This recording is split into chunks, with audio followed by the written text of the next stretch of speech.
So మొత్తం మీద 163 రోజుల ఉత్కంఠకు తెరబడింది.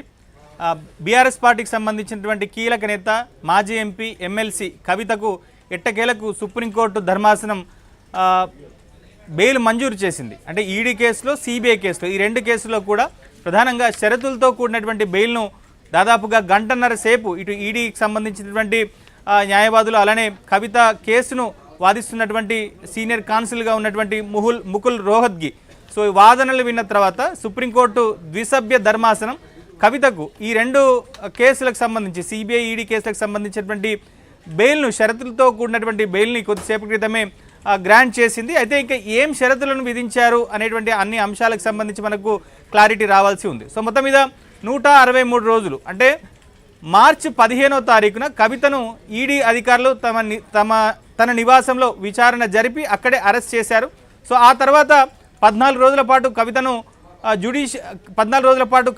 జ్యుడిషియల్ రిమాండ్కు తరలించారు. సో ఆ తర్వాత కస్టడీలోకి తీసుకున్నారు. కస్టడీలోకి తీసుకున్న తర్వాత అనేక సార్లు కవితను విచారించిన తర్వాత సో ఎట్టకేలకు ఆమెను మళ్ళీ తిహార్ జైలుకు తరలించారు.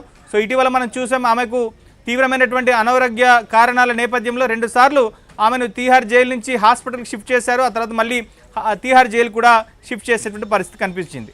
సో మొత్తం మీద కవితకు బెయిల్ వస్తుందా రాదా అన్న దాని మీద తెలంగాణ రాజకీయాలు చాలా తీవ్రమైనటువంటి ఉత్కంఠ చర్చ జరిగింది. సో ప్రధానంగా అసెంబ్లీ ఎన్నికల తర్వాత లోక్సభ ఎన్నికలకు ముందు కవితను అరెస్ట్ చేసేటువంటి నేపథ్యంలో సో దాని ప్రభావం బీఆర్ఎస్ మీద కూడా పడిందనేటువంటి చర్చ పార్టీలో జరిగింది. ఫలితంగా ఆ పార్టీ ఒక్క లోక్సభ సీటు కూడా దక్కించుకోలేదు. దాదాపుగా 10 లోక్సభ సెగ్మెంట్లో డిపాజిట్ కూడా కోల్పోయినటువంటి పరిస్థితి అయితే ఉంది. సో మొత్తం మీద చాలా నిస్తేజంలో కనిపించినటువంటి బీఆర్ఎస్ పార్టీకి కవితకు బెయిల్ రావడం అనేటువంటిది ఒక ఉపశమనంగానే మనకు చెప్పుకోవచ్చు.